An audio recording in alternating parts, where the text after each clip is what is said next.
Al-Qaeda, the terrorist organization headed by Osama bin Laden that attacked the United States on September 11, 2001, is a difficult phenomenon to understand. Their ideology was and is complex and confusing, sometimes incoherent and contradictory. It's made worse by the fact that Osama bin Laden himself had a very poor understanding of geopolitical strategy and a distorted view of history. He just wasn't very good at grasping those big picture concepts. That, plus the rush to retaliation by the Bush II administration in the US and the Tony Blair administration in Britain, had the effect of obscuring the bigger picture. In the months and years after 9/11, not very many people in America really cared why they attacked us. It was the fact that they had attacked us that was important. So the true key to understanding 9/11 is getting that missing piece, the why. That's what I'm teaching in my online class, The Origins of 9/11, on my website, seanmunger.com. It's the why, the big picture why, with all of its messy and expansive context that no one tells you about September 11th. I can't give it to you in this 7 or so minute video. It's too big and there's too many pieces to it. But if you want to understand that bigger picture, I think my class can help you do that. Hi, I'm Sean Munger, historian, teacher, author, and YouTuber. You probably know me for my deep dive videos on various historical topics. This is not one of those. This is the third, in fact, of 6 videos about my Origins of 9/11 online class, which launches November 11th on my website, seanmunger.com. If you haven't seen the previous 2, you might want to go back and watch them. The reason I'm doing this class is because I can't bring you an in-depth, deep dive documentary video on the origins of September 11th here on YouTube. I can't monetize it, and unfortunately, I don't work for free. In any event, the class will enable me and you to get deeper into the weeds than we could possibly go, even in a multi-hour video here on free YouTube. There's so much context relating to September 11th that it needs that kind of treatment. To do it sort of half-assed would be a tremendous disservice to everyone. The class, which as I said begins November 11th, 2024, is $397. I know that's a lot, but trust me, it's worth it. I've been teaching courses related to this kind of material for over 11 years now, since I taught a university-level course on the Iraq War of 2003 to 2011, which obviously involves a lot of 9/11 related stuff. The online course I did on the Persian Gulf War and the deep dive video I made on that topic back in summer 2023 comes from that same deep well of sources and material. Yes, the Iraq War and the Persian Gulf War are significantly related to 9/11. It's a big, big subject, and there are many, many moving parts to that story. If you're interested in the class, there's a link in the description and here in this video to a page where you can get on the wait list. There are a limited number of spots. So if you want to sign up, terrific. There's no obligation yet, you just get an email when the course registration opens. If you're not interested in the class, totally fine too. You may still get something out of these introductory videos.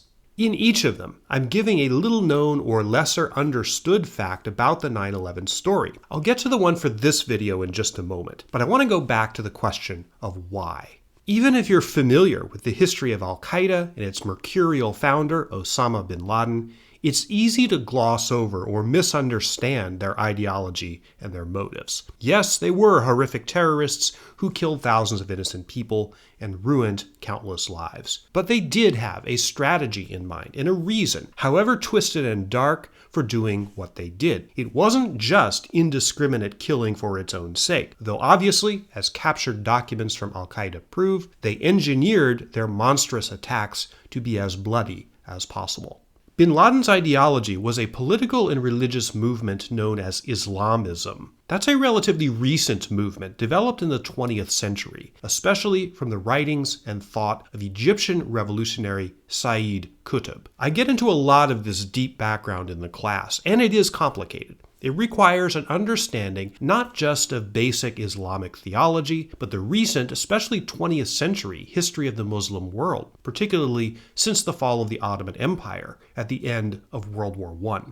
In various of bin Laden's pronouncements, including his famous declaration of war on the United States in 1996, the terrorist leader invoked various concepts from history, from the Crusades of the Middle Ages to the war that he said the West had been waging against the Islamic world since 1919, the year of the botched Versailles Peace Treaty, and its subsidiary agreements that eventually had the effect of turning the Middle East into a weird jigsaw puzzle of artificially drawn borders. This is part of what no one tells you about September 11th, that all this stuff is important. The Crusades and the Ottomans, Israel and Palestine, and the Soviet invasion of Afghanistan, especially the Soviet invasion of Afghanistan. Particularly in the United States, we have a reductive narrative about September 11th and Osama bin Laden, what I call the Frankenstein narrative. What that narrative holds is that the US created bin Laden and Al-Qaeda unwittingly by funding and supporting the Mujahideen, the Afghan resistance against the Soviets in the 1980s. And that was the milieu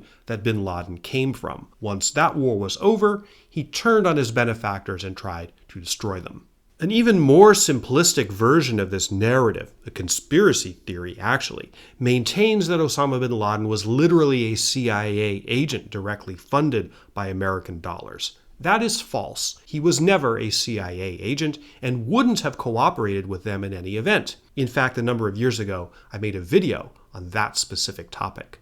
The Frankenstein narrative is wrong, or at least vastly oversimplified, but it's understandable why many people fall for it, because the context is so incredibly complicated and hard to get your head around. Yes, the United States did heavily support the Mujahideen during the Soviet-Afghan War. And yes, many Islamist militants who eventually became terrorists in the 1990s and 2000s had formerly fought alongside the Mujahideen in the 80s. But to assume the connective tissue between those two facts is a straightforward causal relationship is to ignore the vast complexities at work in this story.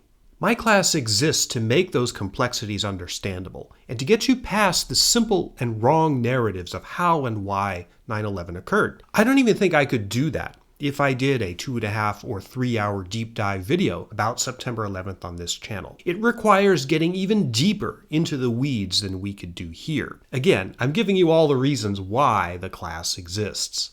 Now I'm going to set up the lesser known or little understood fact about the September 11th story for this video. In early August 1990, as you probably know, the Iraqi forces of Saddam Hussein invaded Kuwait. No, contrary to popular belief, he was not given a green light for the invasion from the Bush I administration. That's a myth. But in any event, right after it happened, there was considerable concern that Saddam wasn't done and that his next move would be to invade Saudi Arabia, which was only lightly defended.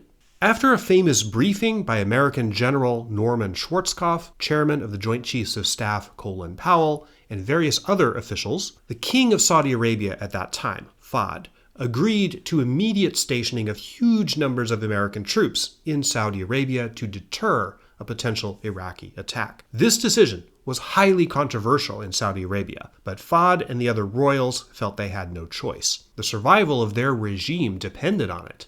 So here's the little known or lesser understood fact. At roughly this same time, Osama bin Laden, who was Saudi, begged the royals not to admit American troops to the kingdom. He had both political and religious reasons for dreading this development. Politically, he feared that once they were there, American troops would never go home. That turned out to be true. We're still there nearly 35 years later. Theologically, he objected to the presence of infidels on soil of the country containing the two holiest places in Islam, Mecca and Medina.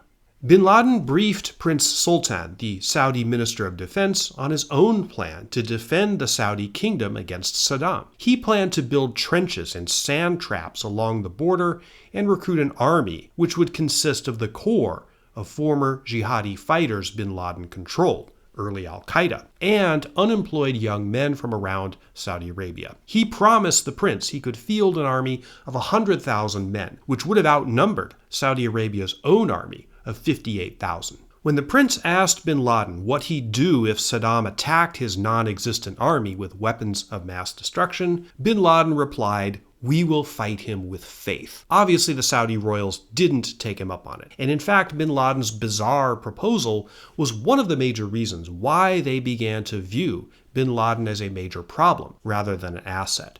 The start of bin Laden's ostracization from Saudi society. When bin Laden declared war on the United States in 1996, which is a document you'll read in my class, he stated that one of his main reasons for doing so was the presence of infidel troops on the soil of Saudi Arabia. He obviously had many other motivations, but he kept coming back to that one. Thus, the decision by the Saudi royals to invite American troops into their country to defend them was one of the seeds of 9/11. Thanks for watching.